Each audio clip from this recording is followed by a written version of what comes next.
नमस्कार दोस्तों, मैं सीएम मनोज गुप्ता स्वागत करता हूं आप सबका हमारे YouTube channel all about taxes पर। आज की इस वीडियो में हम बात करेंगे फॉर्म 10 IEA को लेकर, जो कि अगर आप ओल्ड टैक्स रिजिम को ऑप्ट करना चाहते हैं उस केस में आपको फाइल करना होता है।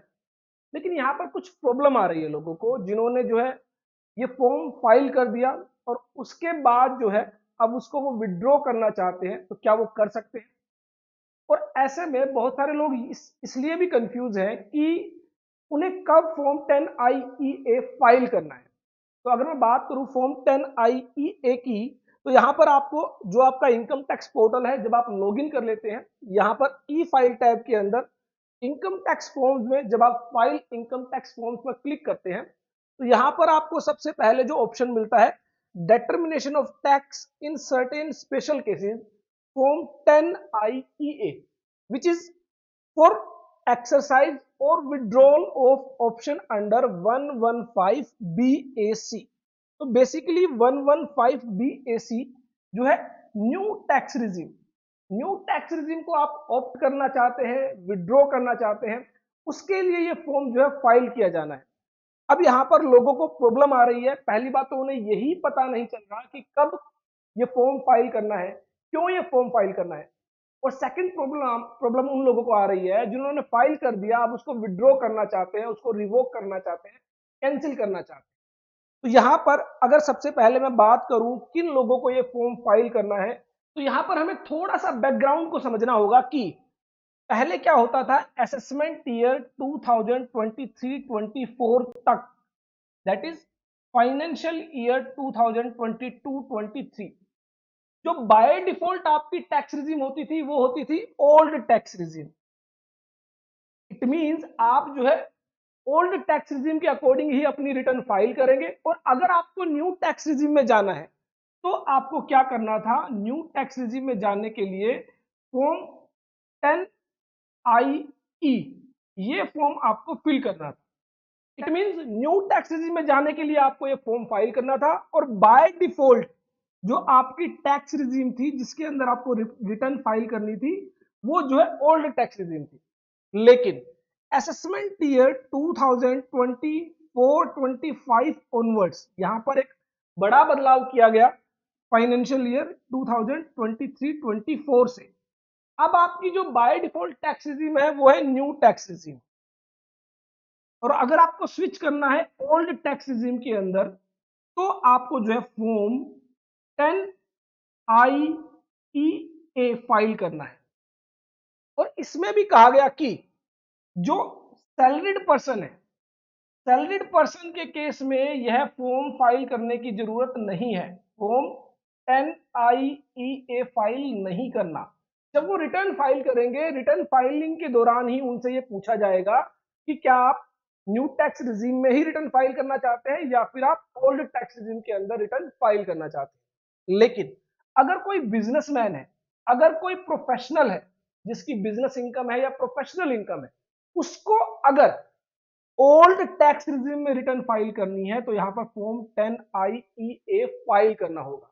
तो यहां पर लोगों को कंफ्यूजन है कि पहले क्या होता था, बाय डिफॉल्ट आपकी जो टैक्स रिजीम थी वो थी ओल्ड टैक्स रिजीम, और आपको न्यू टैक्स रिजीम में जाने के लिए ये फॉर्म फाइल करना था। लेकिन अब न्यू टैक्स रिजीम जो है वो जो है आपकी बाय डिफॉल्ट टैक्स रिजीम होगी जिसमें आप रिटर्न फाइल करेंगे।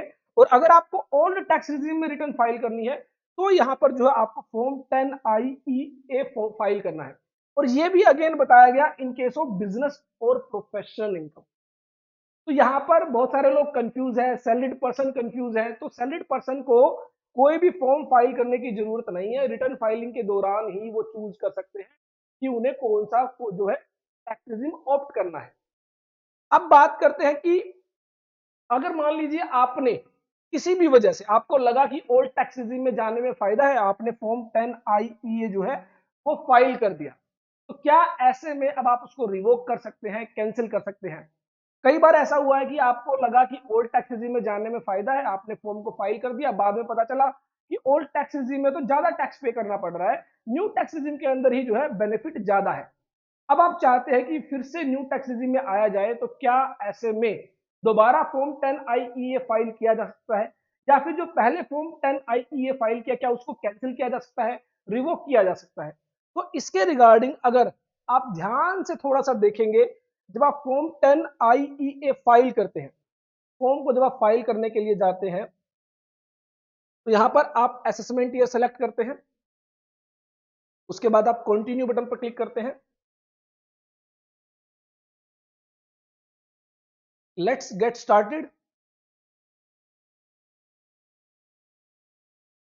उसके बाद अब यहां पर आपसे पूछा जाता है कि do you have income under, उसके बाद head profit and gains from business और profession during the assessment year. अब आप इसको यस करेंगे तो आपको ये फॉर्म फाइल करने दिया जाएगा। मैंने आपको बताया बिजनेस प्रोफेशन के केस में आप ये फॉर्म फाइल कर सकते हैं, अदर देन बिजनेस प्रोफेशन के केस में ये फॉर्म फाइल नहीं किया जाएगा। और उसके बाद ये जो फॉर्म आपको फाइल करना है, ये आपको 31 जुलाई, जो भी आपकी ड्यू डेट है, अगर 31 जुलाई है तो 31 जुलाई से पहले, अगर 31 अक्टूबर है तो 31 अक्टूबर से पहले, अगर 30 नवंबर है तो 30 नवंबर से पहले आपको ये फॉर्म फाइल करना है। अब ये तो थी बात जब आप फॉर्म फाइल करते हैं, लेकिन उससे पहले अगर आप यहां पर एक इंफॉर्मेशन देखेंगे, एक वार्निंग यहां पर दी गई है कि अगर आप इस फॉर्म को फाइल करते हैं, it can not be withdraw for the same assessment year. एक बार आपने इस फॉर्म को फाइल कर दिया तो सेम असेसमेंट ईयर के लिए आप इसको विड्रॉ नहीं कर सकते, कैंसिल नहीं कर सकते। अब अगर आपने इसको फाइल कर दिया और आपने ओल्ड टैक्स रिजीम को चूज कर लिया, ऑप्ट कर लिया, तो आपको ओल्ड टैक्स रिजीम में ही रिटर्न फाइल करनी होगी। भले ही आपको न्यू टैक्स रिजीम में रिटर्न फाइल करने से बेनिफिट होता, लेकिन अब आपने अपने पैरों पे कुल्हाड़ी खुद ही मार ली है। अब आप उसको जो है विड्रॉ नहीं कर सकते, रिवोक नहीं कर सकते, आपको ओल्ड टैक्स रिजीम में ही रिटर्न फाइल करनी होगी। नेक्स्ट फाइनेंशियल ईयर में जब आप इसको जो है मान लीजिए ओल्ड टैक्स रिजीम को ऑप्ट नहीं करना चाहते हैं, तो आप फिर से फॉर्म फाइल करके जो है न्यू टैक्स रिजीम में जा सकते हैं। लेकिन ये आपको ध्यान रखना है, एक बार अगर आपने फॉर्म 10IE फाइल कर दिया तो ऐसे में जो है आप क्या नहीं कर सकते, उसको जो है विड्रॉ नहीं कर सकते। तो यहाँ पर form 10IE is to be filed for opting old tax regime, and once it is filed it cannot be withdrawn for the same assessment year। जो भी लोग इसको फाइल करने जा रहे हैं वो ध्यान रखें, फाइल करने से पहले अपना comparative analysis old tax regime versus new tax regime जरूर कर ले। अगर आपने एक बार इसको फाइल कर दिया और बाद में आपको लगा कि यार वो गलती से फाइल हो गया, गलत फाइल कर दिया, तो आपके पास कोई ऑप्शन नहीं है, आपको जो है ओल्ड टैक्स रिजीम में ही अपनी रिटर्न फाइल करनी होगी। तो ये एक छोटी सी वीडियो थी ये बताने के लिए कि जो लोग भी ओल्ड टैक्स रिजीम में जो है जाने के लिए ये फॉर्म फाइल कर चुके हैं और अब उसको कैंसिल करना चाहते हैं, तो उनके पास कोई ऑप्शन नहीं है। और जो लोग अभी नहीं गए हैं और ये फॉर्म फाइल करने जा रहे हैं, तो एक बार जरूर चेक कर ले, मेक श्योर अगर आपको लगता है ओल्ड टैक्स रिजीम में ही आपको जाने में फायदा है तो ही इस फॉर्म को फाइल करें, अदरवाइज बाद में आपके पास स्विचिंग करने का कोई ऑप्शन नहीं है फॉर द असेसमेंट ईयर 24-25। तो आई होप मेरी ये वीडियो आपके लिए यूजफुल होगी। देखते रहिए, लाइक करते रहिए हमारे YouTube channel all about taxes. आप में से जो भी लोग सीखना चाहते हैं income tax, GST, TDS, ESIC, EPF, advance Tally Prime, advance Excel courses, तो ऐसे में आप हमारी वेबसाइट विजिट कर सकते हैं www.allabouttaxes.in, जहां पर बहुत सारे कोर्सेज आपको मिल जाते हैं बहुत ही रीजनेबल प्राइस में। बहुत ही जो है एडवांस लेवल के जो कोर्सेज हैं वो आपको यहाँ पर प्रोवाइड किए गए हैं। प्रैक्टिकल ओरिएंटेड कोर्सेज है, कोई भी थ्योरेटिकल बातें यहाँ पर नहीं है। प्रैक्टिकल वर्कशॉप्स रखी गई है, कैसे आप रिटर्न्स फाइल कर सकते हैं, टैक्सेस की पेमेंट कर सकते हैं, रिकंसिलिएशंस प्रिपेयर कर सकते हैं।